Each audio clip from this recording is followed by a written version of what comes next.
여러분의 가운데 또 새롭게 해석되어지고 또 아멘으로 화답되어지는 이 시간 되길 축복합니다. 우리가 지난주에 배웠던 1장의 말씀을 한번 간단하게 복습을 해볼 필요가 있습니다. 지난주 혹시 말씀의 제목 기억하시는 분 계신가요? 네, 그 폭풍 속으로라는 제목이었죠. 그래서 뭔가 제목이 어마어마할 것 같지만 그런 제목이었는데 제목을 기억하신다면 무슨 내용이었죠? 하박국이 하나님께서 보게 하신 그 이스라엘의 고통, 그 아픔을 그냥 묵과하지 않고 내버려 두는 것이 아니라 그 고통 속으로 들어갔어요. 그래서 그들과 함께 하나님께 이해되지 않는 하나님의 섭리에 대해서 묻고 질문하며 나아갔다라는 거예요.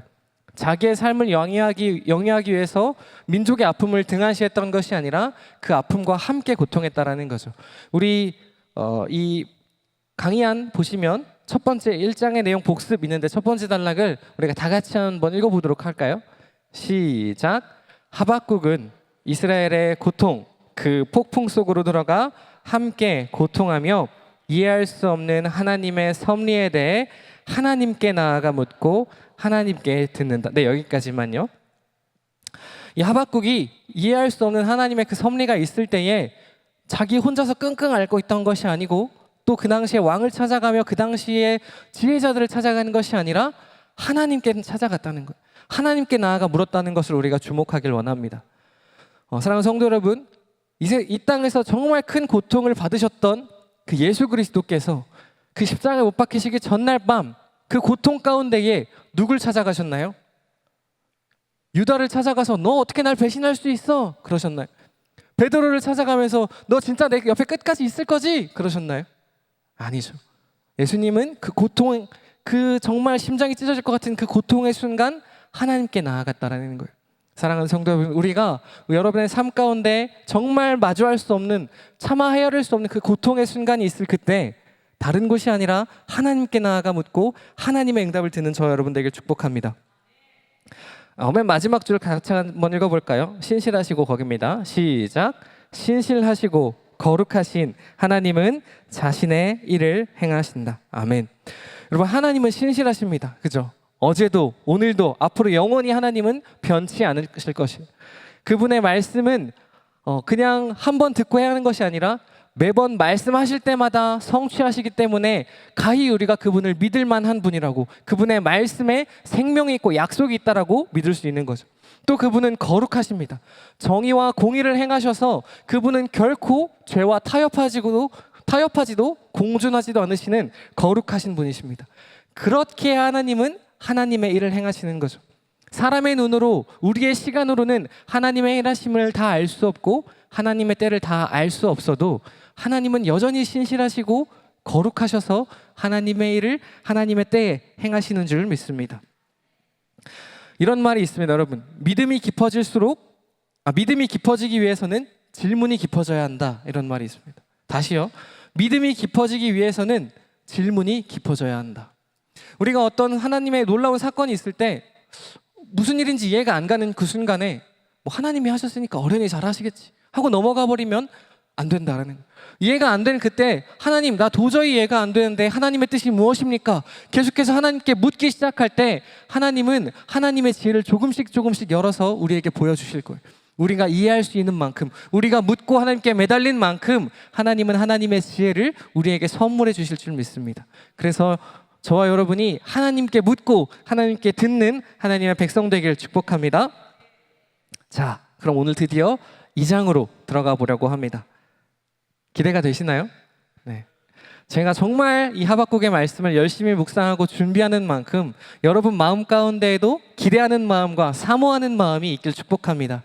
여러분들이 기대하고 오실 때에 은혜가 배가 될 거예요. 그래서 어떤 분이 하박국 2장을 먼저 읽고 오셨다라고 말씀해 주시더라고요. 너무 감동이 되었습니다. 혹시 또 읽으신 분은? 오, 할렐루야. 다음 주에 3장은 모두가 읽고 오길 축복합니다.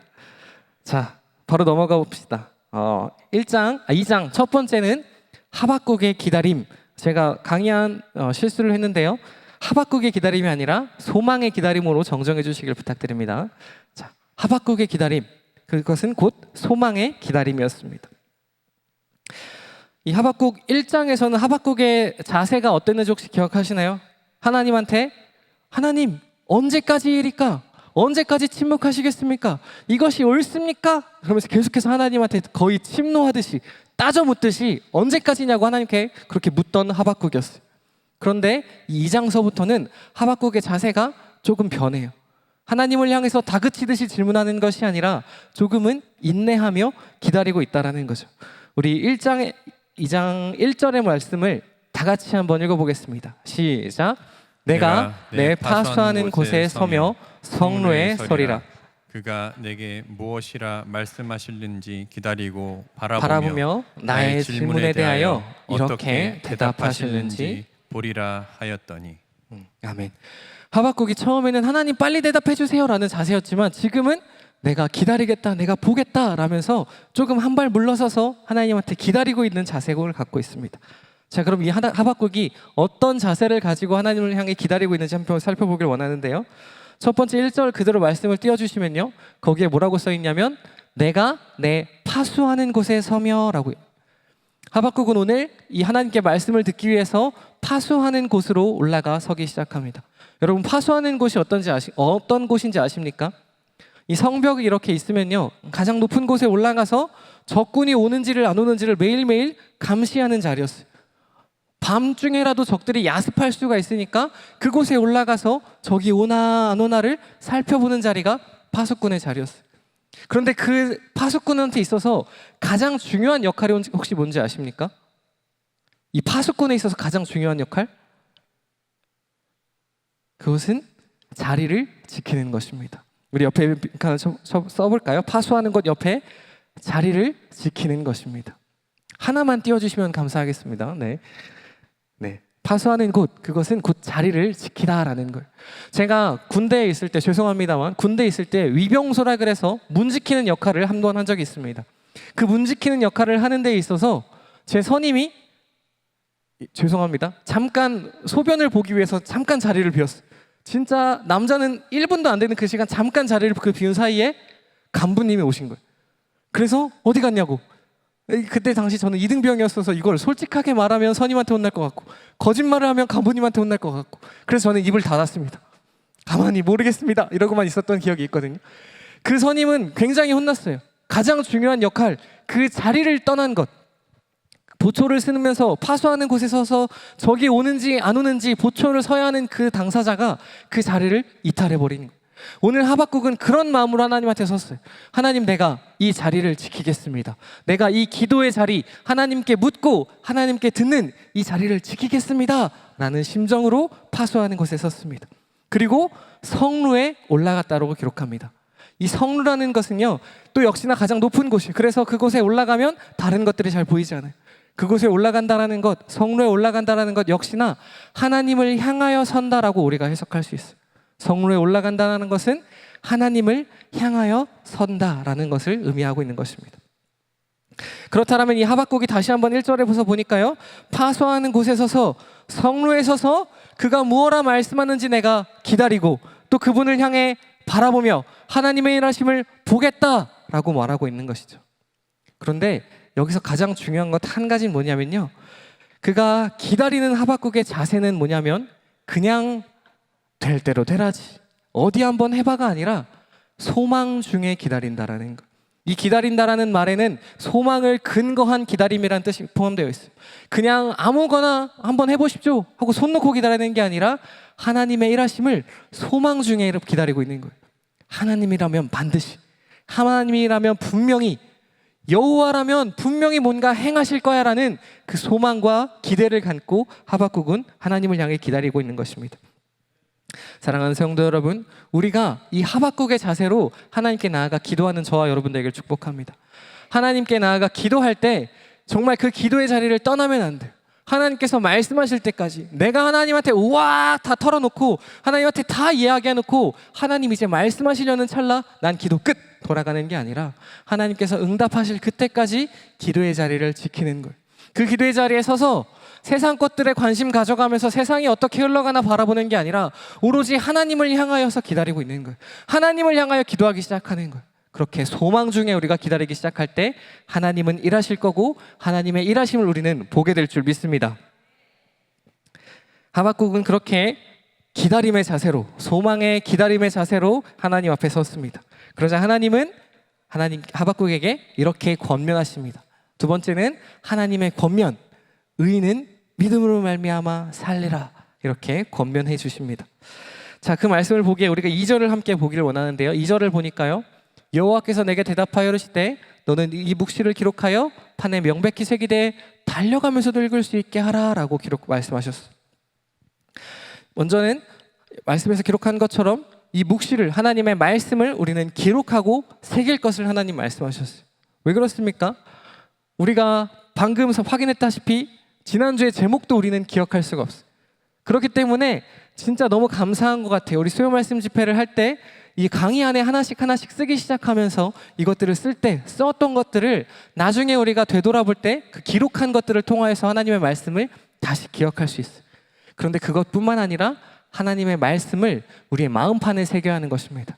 우리의 마음판에 새기기 시작할 때 말씀에 믿음의 근육이 생기는 거예요. 믿음의 반사신경이 생긴다고 저는 믿습니다. 이 근육이 생기는 것이 무엇입니까? 반사신경이 생기는 것이 무엇입니까? 이 마이크를 떨어뜨릴 때 근육이 없고 반사신경이 없으면 그냥 떨어지나 보다 해요.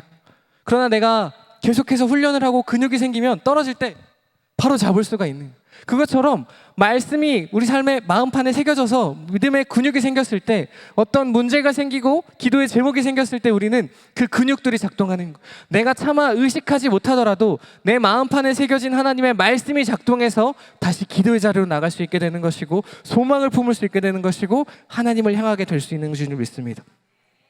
그래서 성경은, 하나님은 이 말씀을 기록하라고 하고, 근데 뒤에 가서 조금 약간 어려운 말이 나와요. 달려가면서도 읽을 수 있게 하라라고 기록합니다. 여러분, 이 달려가면서도 읽을 수 있다는 게 무슨 말씀일까? 새로운 전도법이라 이 말씀을 크게 써놓고 팜플렛을 써놓고 달려가면서 읽게끔 하는 전도법은 아닐 거란 말이죠. 이것들을 여러 가지로 해석할 수가 있는데요. 첫 번째로는 이 달려가면서도 읽을 수 있게 하라라는 말씀은 그게 앞에서 읽을 수 있게 하다라는 것은, 여러분, 그것을 선포하라라는 말씀이에요. 왜 그러냐면요, 누군가에게 제가 우리 교회의 주보를 주면서 이거 읽어보십시오 했어요. 그럼 어떤 효과가 있습니까? 그 주보 안에 담겨진, 우리 교회 주보에 있는 복음에 대해 설명되어 있죠. 그 복음을 읽어보십시오. 복음을 선포한 거예요. 주일 말씀이 기록되어 있죠. 하나님의 말씀을 선포한 것이고 하나님의 공동체인 교회를 선포한 거예요. 읽을 수 있게 하다라는 말은 곧 하나님의 말씀을 선포하라라는 말씀과 동일합니다. 그렇다면 이 달려가면서도라는 것은 무엇이냐면요, 첫 번째 기록한 것처럼 달려가서 선포하라는 거예요. 무슨 말씀이냐면요, 새겨진 말씀을 듣고 멈춰 있는 것이 아니라 달려가서 선포해라. 이 말씀이 내 안에 들어왔을 때 나 혼자 묵상하고 나 혼자 해결되는 것이 아니라, 나 혼자만 복음을 누리는 것이 아니라 달려가 선포해라 라는 뜻이 있는 거예요. 또 다른 학자는 이렇게 해석합니다. 그 말씀 들은 것을 들은 자로 하여금 달려가게 하라. 이 하나님의 말씀을 선포하였을 때 그 말씀을 들은 자가 아멘 하고 끝나는 것이 아니라, 그 들은 자 역시도 그 말씀에 반응해서 달려가 선포하게 하라는 것이 이 말씀입니다. 여러분, 이 달려가다라는 이 용어가 성경에서 어떻게 해석되고 있냐면요, 시편에서 보면요, 그가 시편 말씀 띄워주시겠어요? 네, 주의 계명들의 길로 달려가리라.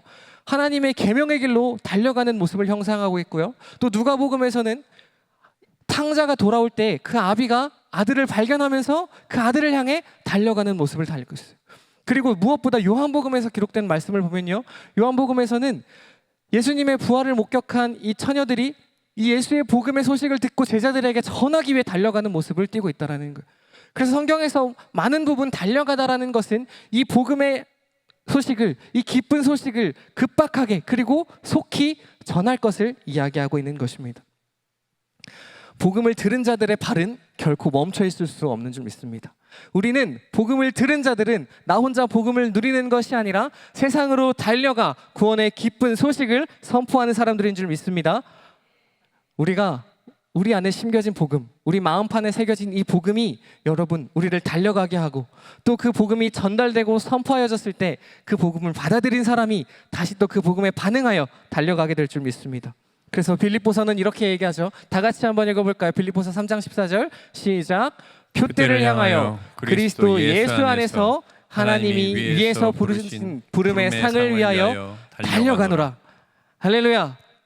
하나님의 복음의 상을 위하여, 부르심의 상을 위하여 표대를 향하여 달려가는 저 여러분들에게 축복합니다. 3절에는 이렇게 기록합니다. 3절을 보니까요, 이 묵시는 정한 때가 있는데 그게 속히 이르겠고 거짓되지 않을 거야. 비록 더딜지라도 기다리면 지체하지 않고 반드시 하나님께서 일하실 것을 하나님이 약속해 주십니다. 이것은요, 먼저는 하나님의 때, 어떤 때냐면 바벨론이 망하는 때, 모든 악인들이, 범죄한 남유다가 바벨론이 망하는 그때입니다. 하지만 또 하나의 때가 있는 것은요, 바로 예수 그리스도의 때입니다. 하나님께서 이 땅을 구원하실 계획을 갖고 계셨고, 갈라디아서 4장 4절에 이렇게 얘기합니다. 때가 참에 하나님이 그의 아들을 보내사, 하나님의 때가 찼을 때에 하나님이 계획하셨던 그 아들 예수 그리스도를 보낸 때가 분명히 임할 것이라는 것을 하박국에서부터 말씀하셨다라는 거죠. 하나님의 말씀은, 하나님의 언약은 비록 더딜지라도 반드시 성취되는 줄 믿습니다. 그래서 4절에 보니까 4절 첫 마디에 이렇게 시작합니다. 보라. 이 보라라는 것은 어디 한번 봅시다, 자 집중합시다 라는 것이 아니라 분명히 반드시 성취될 것이니까 그 성취되는 것을 한번 봐봐 라고 이야기하고 계신다라는 거예요. 하지만 저희는 4절은 마지막에 보기로 하고요, 5절로 넘어가도록 합시다. 4절은 마지막에 볼 거고요. 여러분 강의 한 뒷째 장을 넘기시면 5절부터는 하나님의 경고가 시작됩니다. 하나님이 하박국에게 권면하셨다라면 5절부터는 하나님의 경고가 시작합니다. 그러면서 5가지 화 있을진저라면서 하나님의 무서운 경고의 말씀들을 해주세요. 5절의 시작을 보면요, 그는 이렇게 시작하거든요. 그는 이러면서 나오는데 그 그는은 바벨론을 이야기하기도 하고요, 모든 악인들을 이야기합니다. 근데 이 화 있을진저라는 말은 여기서만 나온 것이 아니라 예수님도 많이 말씀하셨죠. 예수님도 마태복음 23장에서 외식하는 서기관들과 바리새인들을 향해서 화 있을진저, 하나님의 진노와 심판이 있을 것이다 라고 분명히 말씀하셨다라는 거죠.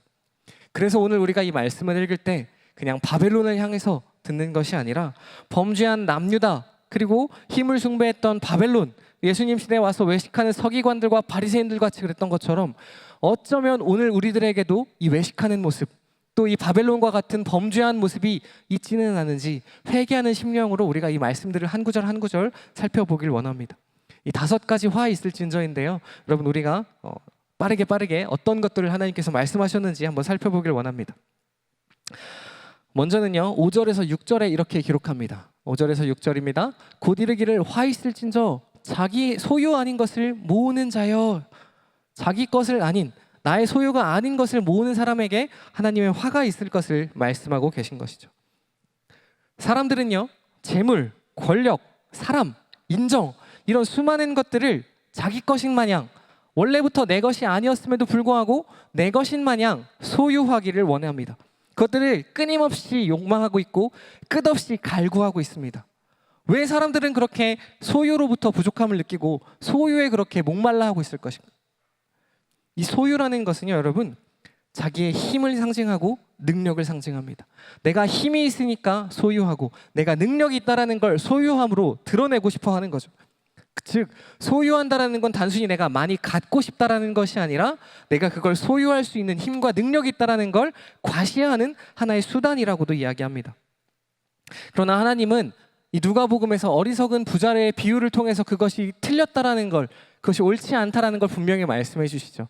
누가복음 12장 18, 19절에 한 부자가 있습니다. 그가 많은 곡식이 생기자 곳간을 헐고 또 더 큰 곡간을 지어서 거기에 곡식과 물건을 쌓아둡니다.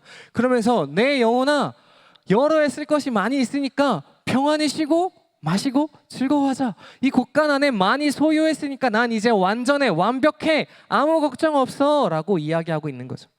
그때 이렇게 이야기하겠습니다. 20장 20절, 하나님은 이르시되 어리석은 자여 오늘 밤에 내 영혼을 도로 찾으리니 그러면 내 준비한 것이 누구의 것이 되겠느냐 하셨으니 자기를 위하여 재물을 쌓아두고 하나님에 대하여 부유하지 못한 자가 이와 같으니라. 아멘. 자기의 소유를 위해서 아무리 쌓아놓았다고 한들 자기의 생명, 그 생명을 뺏어갔을 때 그 부자는, 어리석은 부자는 아무것도 할 수 없었던 것처럼 정말 만왕의 왕 되시는 이 생명을 주관하시는 그분 앞에 쌓아야 하는데 자기를 위해 쌓는 그 교만은 어리석은 것이다라고 예수님 말씀하셨다라는 거죠. 랜디 알콘이라는 한 신학자는 이렇게 소유의 원리에 대해서 이렇게 이야기합니다. 소유의 원리는 하나님을 경외하는 삶의 방식이다.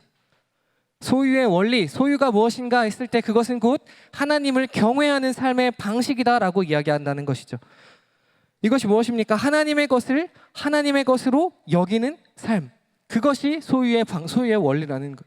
나는 분명 청지기로 왔고 이 땅을 하나님께서 맡겨주셨고 하나님의 대리 통치자인데 마치 내가 나의 것인 마냥, 내 것이 아닌데 내 소유인 마냥 그것들을 갈취하고 폭력하여서 소유하기 시작할 때 그것은 어리석은 자지만, 이것이 하나님의 것인 것을 알고 하나님 나라 위하여 하나님을 위하여 쓰기 시작할 때 그 소유는 하나님의 것으로 또 청지기로서 아름답게 지혜롭게 쓸 수 있다는 것이죠.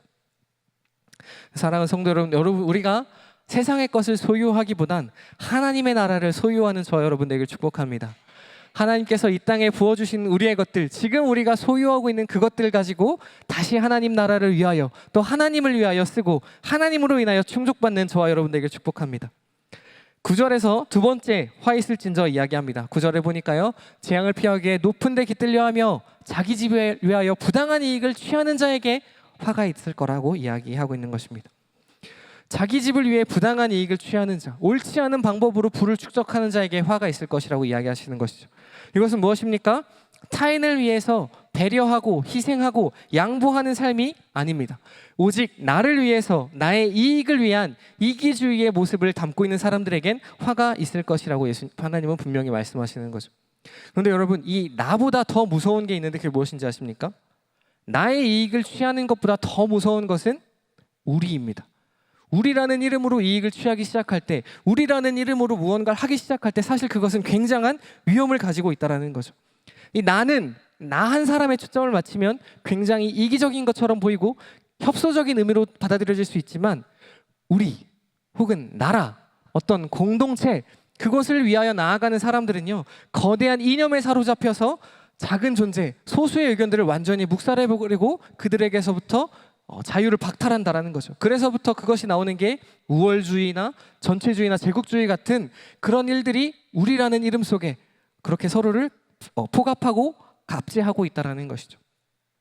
이것은 어디서부터 출발하는 거냐면요, 나의 이익, 내가 채울 수 있고 우리가 더 우월하다, 내가 생각하는 것 혹은 우리가 생각하는 게 더 옳고 우리가 생각하는 것만이 맞다라는 교만에서부터 출발해서 다른 사람들을 소외시키고 그들을 따돌리는 것들이 바로 이런 거예요. 그러나 그들 가운데에 화가 있을 것이라고 주님 말씀하십니다.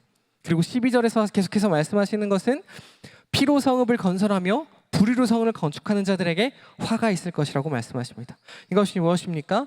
피로 성읍을 건축한다. 전쟁을 통하여서 그들에게 사람들을 죽이고 그들로 하여금 성읍과 성을 건축하는 것. 그들은 무자비한 강포와 착취를 통해서 자신들의 성을 견고히 하고 있다라는 거죠.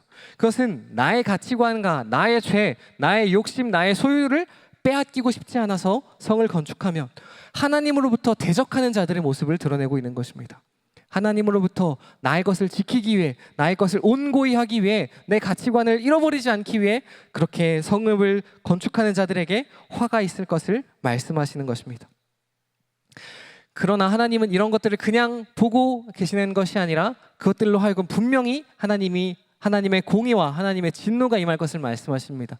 13절에 보니까요, 2장 13절에 민족들이 불탈 것으로 수고하는 것과 지금 그들이 쌓아놓았던 소유하고 집을 짓고 성읍했던 것들이 다 불탈 것이고 그들이 수고하는 것들이 다 헛된 일로 되게 할 것이다. 만군의 여호와가 그렇게 할 것이다 라고 13절에서 이야기하고 있는 것입니다. 그리고 우리 14절의 말씀 다 같이 한번 읽어볼까요? 시작. 이는 물이 바다를 덮음같이 여호와의 영광을 인정하는 것이 세상에 가득함이니라. 아멘.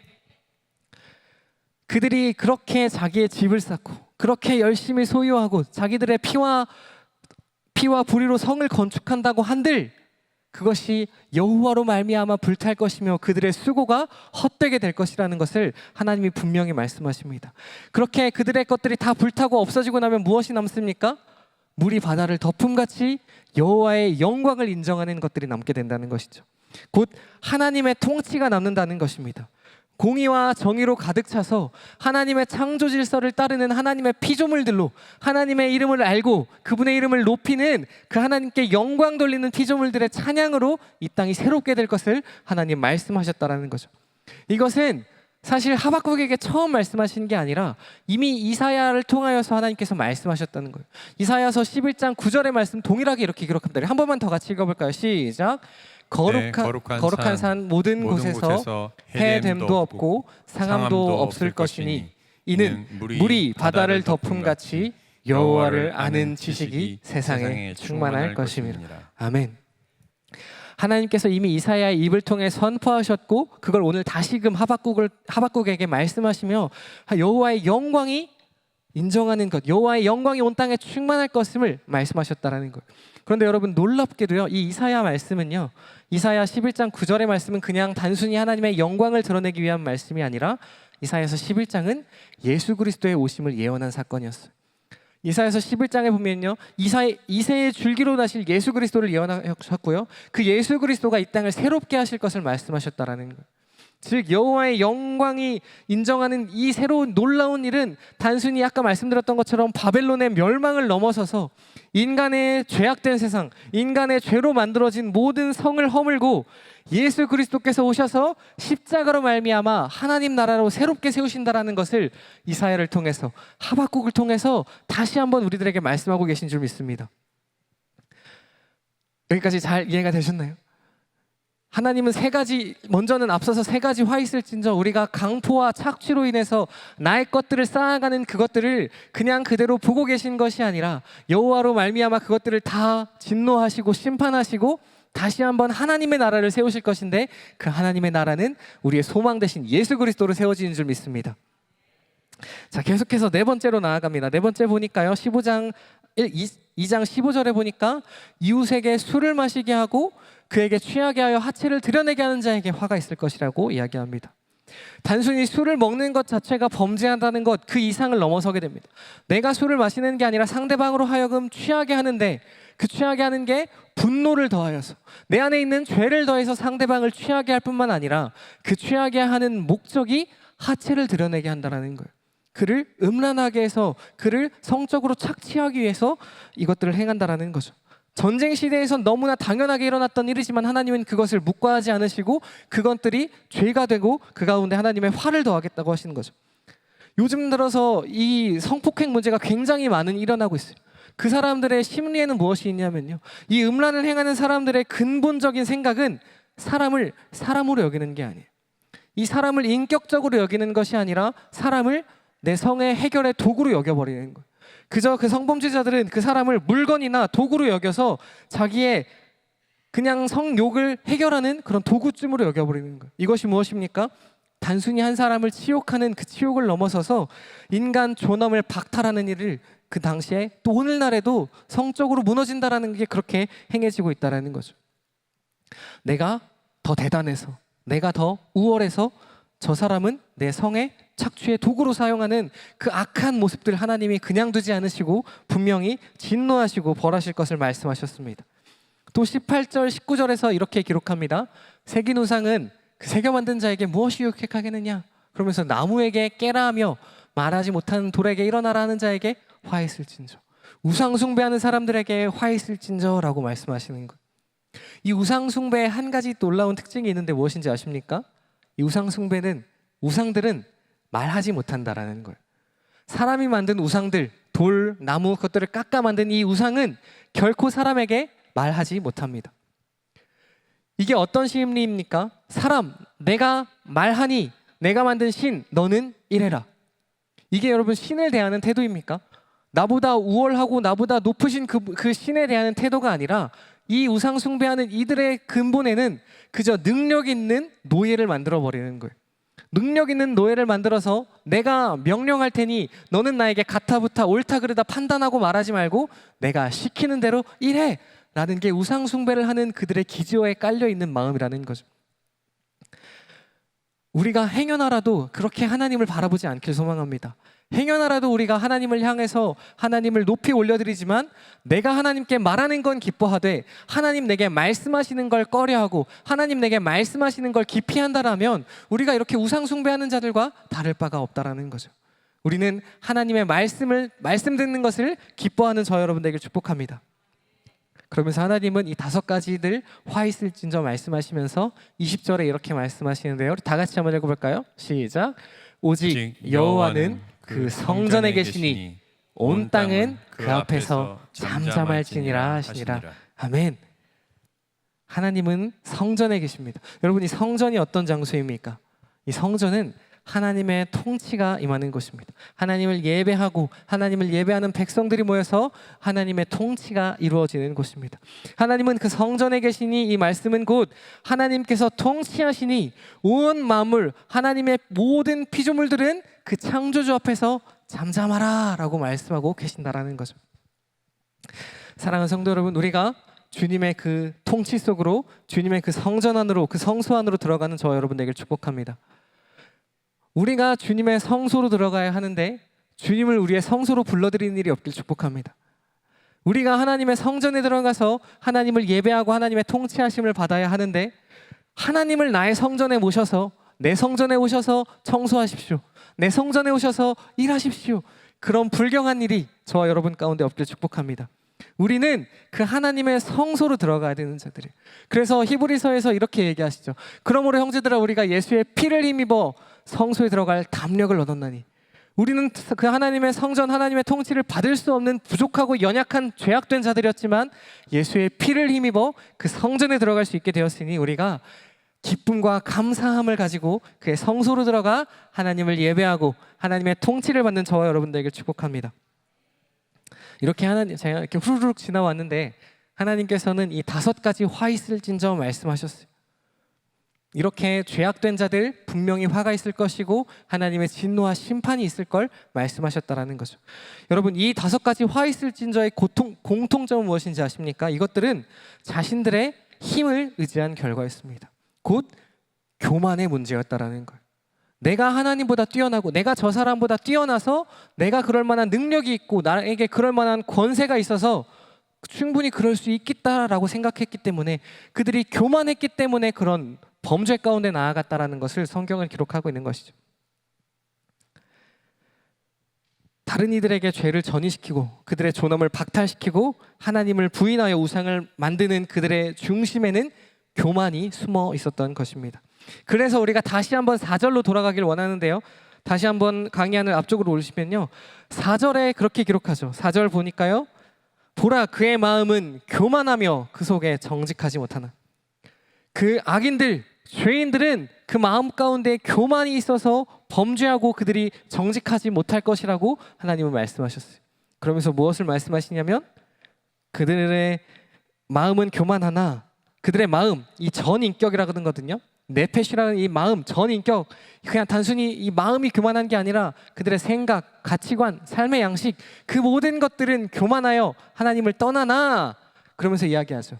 의인은 그의 믿음으로 말미암아 살리라. 우리 너무 잘 아는 답이지만 한번 써볼까요? 의인은 그의 믿음으로 말미암아 살리라. 할렐루야. 의인은 믿음으로 살게 될 줄 믿습니다. 여러분, 믿음으로 산다는 게 무엇일까요? 참 근데 한 가지 우리가 궁금한 것은요. 분명히 겸손하지 못해서 그들이 교만하여서 화를 당하고 교만하여서 하나님의 심판과 진노 가운데 들어갔다고 이야기했어요. 그죠? 그러면 여기에 의인은 믿음으로 살리라가 아니라 의인은 겸손으로 살리라라고 말해야 되지 않습니까? 교만하여서 그들이 심판받았다라면 겸손한 자들은 살 수 있다라고 말해야 맞지만 성경은 겸손으로 살리라 말씀하신 게 아니라 믿음으로 말미암아 살리라라고 말씀하신다는 거예요. 이게 무엇입니까? 여러분, 우리는 겸손할 수 없는 존재들입니다. 모든 인간은 결코 겸손할 수 없습니다. 모든 인간은 교만합니다. 왜냐하면 아담으로부터 하와로부터 우린 그렇게 이어왔기 때문에. 첫 번째 인간 아담도 그가 교만하여서 겸손하지 못해서 그 겸손을 실패했어요. 하와가 이 뱀이 하와한테 물어보죠. 너 이거 먹으면 진짜 죽어? 선악과 먹으면 진짜 죽어? 하나님 분명히 진짜 정령 죽으리라 말씀하셨음에도 불구하고 하와는 하나님의 말씀을 자기 멋대로 해석해요. 그 높고 전능하신 하나님의 말씀을 인간인 하와가 멋대로 해석해서 죽을까 하노라. 죽을 수도 있대. 그 말은 안 죽을 수도 있을걸? 자기 멋대로 해석하기 시작하는 거예요. 사단이 그렇게 이야기하죠. 이 선악과 먹으면 하나님과 같이 되리라. 너 하나님처럼 될 수 있어. 하나님처럼 너도 올라갈 수 있어. 너도 그렇게 교만해져 봐 라면서 뱀은 하와에게, 아담에게 속삭였다라는 거예요. 그리고 그 속삭임에 아담과 하와는 넘어가서 자신들이 죄악을 범했다라는 거예요. 인간은 처음부터 시작해서 계속해서 자기 스스로 높아지길 원하고 자기 스스로 드러내길 원하는 그 죄악된 본성이 있어요. 결코 겸손할 수 없습니다. 하지만 예수 그리스도만큼은 다르셨다는 거예요. 주님이 이 땅에 오셔서 무엇이라고 말씀하시냐면 그분은 나는 아버지의 이름으로 왔다라고 분명히 말씀하세요. 그분이 무언가 일을 행할 때마다 나는 아버지의 일을 행한다라고, 내가 나를 높이기 위해서 왔다, 내가 나의 일을 하기 위해서 왔다라는 것이 아니라 아버지의 이름을 위해서 왔고 아버지의 이름을 행한다, 아버지의 일을 행한다라면서 계속해서 하나님을 높이셨다라는 거예요. 스가랴에서 그분은 겸손하셔서 나귀 새끼를 타실 분이라고 예언했던 그 스가랴의 말씀을 마태복음에서 동일하게 성취하시죠. 그분은 겸손하셔서 나귀 새끼를 타신 왕이시라, 겸손의 왕으로 예수 그리스도께서 오셨다라는 거예요. 그래서 우리 스스로는 겸손할 수 없고, 우리 스스로는 교만하여 죽을 수밖에 없고, 우리 스스로는 교만하여 하나님의 진노 가운데, 심판 가운데 들어갈 수밖에 없지만, 겸손하신 예수 그리스도를 힘입어 그분을 믿음으로 말미암아 구원받는 줄 믿습니다. 하나님이 정하신 때, 우리가 앞에 살펴봤죠. 그 정한 때, 하나님의 그 정한 때에 예수 그리스도께서 이 땅에 오셨고, 인간의 죄악으로 만들어 놓은 그 성을 예수 그리스도의 십자가로 말미암아 허무셔서 하나님의 나라를 세우신 그 아들 예수 그리스도를 믿는 믿음으로 살아가야 하는 줄 믿습니다. 갈라디아서에서 바울이 이렇게 정리했습니다. 우리 다 같이 한번 잘 아는 말씀 읽어보겠습니다. 시작. 내가 그리스도와 함께 십자가에 못 박혔나니 그런즉 이제는 내가 사는 것이 아니요 오직 내 안에 그리스도께서 사시는 것이라. 이제 내가 육체 가운데 사는 것은 나를 사랑하사 나를 위하여 자기 자신을 버리신 하나님의 아들을 믿는 믿음 안에서 사는 것이라. 할렐루야. 의인은 믿음으로 살리라. 우리는 하나님의 아들을 믿는 믿음 안에서 겸손한 예수 그리스도를 믿음으로 말미암아 살아가야 한다는 것이죠. 그런데 그렇게 살아갈 때 이 땅에서 우리가 근근히 허덕이면서 죄를 간신히 이겨가면서 살아내는 것이 아니라 우리는 그 믿음으로 말미암아 승리하며 살아갈 수 있다고 기록합니다. 요한일서 5장 4절 다시 한번 읽어볼까요? 시작. 무릇 하나님께로부터 난 자마다 세상을 이기느니라. 세상을 이기는 승리는 이것이니 우리의 믿음이니라. 아멘. 하나님으로부터 난 자, 그 예수 그리스도로 새롭게 거듭난 우리는 세상을 이길 수밖에 없는데, 그 이기는 승리의 비결은 예수 그리스도를 믿는 믿음인 줄 믿습니다. 세상이 아무리 흉포하고 아무리 완악하다고 하연들, 모든 이들이 죄악 가운데 살아간다고 한들 우리가 그들 가운데 동조하는 것이 아니라, 그들에 휩싸여 가는 것이 아니라 진정한 예수 그리스도를 바라봄으로, 그 소망 되신 그분을 기다림으로 말미암아, 그분을 믿음으로 말미암아 세상 가운데 승리하는 저와 여러분 되기를 축복합니다. 우리가 마지막으로 하나만 더 살펴보길 원하는데요, 말씀해 보니까 의인은 하나님께 의롭다함을 받은 사람을 상징합니다. 의인은 믿음으로 살리라 얘기했는데요, 이 의인은 내가 스스로 거듭나는 사람, 내가 스스로 그 능력을 얻은 사람, 자격증 패스한 사람이 아니라 아무 자격 없고 아무 능력 없고 아무것도 없지만 죄악되었지만 하나님의 선물로 말미암아 의롭다 칭함받은 사람들이 의인인 줄 믿습니다. 우린 의인입니다. 우리는 아무 자격 없지만 아무 능력 없지만 주님이 우리를 의롭다 칭해 주셨기 때문에 우린 의인인 줄 믿습니다. 그리고 의인이라는 말에 또 하나의 이 의라는 단어가 다양하게 해석되지만 제가 정말 좋아하는 해석이 하나 있어요. 그것은요, 이 의인이라는 것은 이렇게도 할 수 있는데, 우리 사진을 하나 보여주시면요, 제가 중국 출신이라 한자를 준비했습니다. 이 의로울 을자라는 한자를 살펴보시면 굉장히 어렵죠. 이 중국에도 사실 하나님의 창조의 원리가 숨겨져 있어요. 근데 이 의로울 을자를 하나하나 떼어보면요, 양자가 위에 있고 나자가 아래 있어요. 이 중국 사람들이 한자를 형상화하면서 만들 때에 어린 양이 내 위에 있는 게 의롭다라고 생각했다라는 거예요. 이게 무엇입니까? 그 예수 그리스도와 우리가 올바른 관계 안에 있을 때 우리는 의로운 사람입니다. 그 예수 그리스도가 내가 예수 그리스도의 주인 되어서 양을 짓누르는 것이 아니라 예수 그리스도가 나의 주인 되어서 그분이 나의 삶을 이끄신다라는 올바른 관계 안에 형성되었을 때 우리는 의인인 줄 믿습니다. 우리가 지난주에 유월절의 말씀을 들었던 것처럼 예수 보혈의 피를 문 지방과 임방에 발랐을 때 우리가 구원받았던 것처럼 예수 보혈 아래에 있을 때 내가 주의 보혈 위에 올라가서 그 보혈을 부리는 것이 아니라 그 보혈 아래서 그분의 통치를 받고 그분의 인도함을 받는 올바른 관계 안에 있을 때 우리가 의인 될 줄 믿습니다.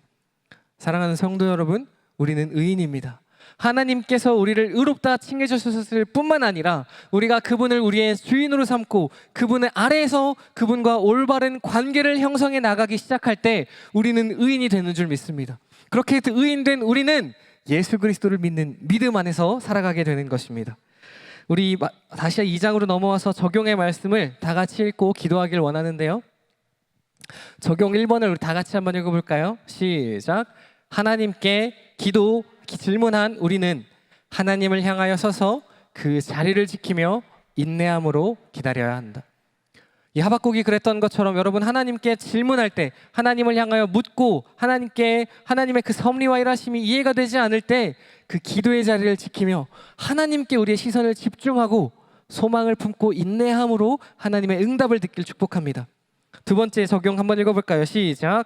하박국 시대의 응답, 소망을 넘어 모든 인류의 영원한 소망 되신 예수 그리스도를 바라볼 수 있어야 한다.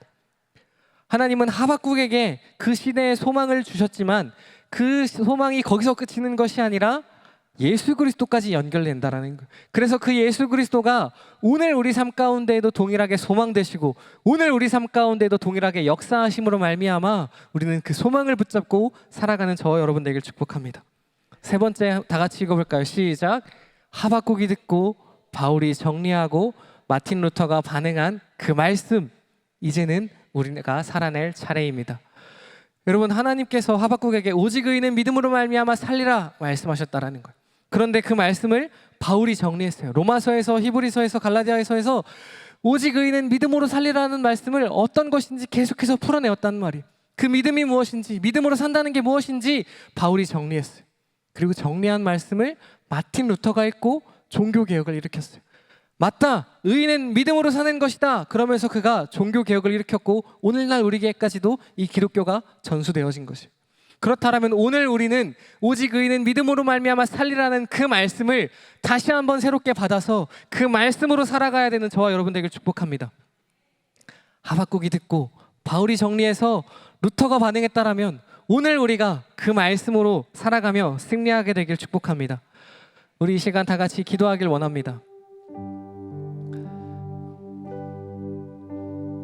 오직 의인은 믿음으로 말미암아 살리라. 너무 유명한 말씀이고 너무 익숙한 말씀이지만 하나님 오늘 우리가 다시 한번 믿음으로 살아가길 결단합니다. 거칠고 힘든 세상이지만 우리가 이 땅 가운데에 세상의 어떠함 때 따라가며 그것들에 휩쓸리는 것이 아니라 우린 하나님께서 의롭다 칭해주신 만큼 우리를 의인으로 불러주신 만큼 하나님과 올바른 관계 안에서 믿음으로 살아가며 믿음으로 승리하는 저와 여러분 우리가 되길 원합니다. 그렇게 우리가 이 시간 하나님 앞에 결단하며 또 간구하며 기도하길 소망합니다. 우리 이 시간 찬양 한 곡 부르고 또 같이 고백하길 원합니다. 믿음 다하여 후렴만 찬양합시다. 믿음 다하여 믿음 다하여 그 위에 서리라.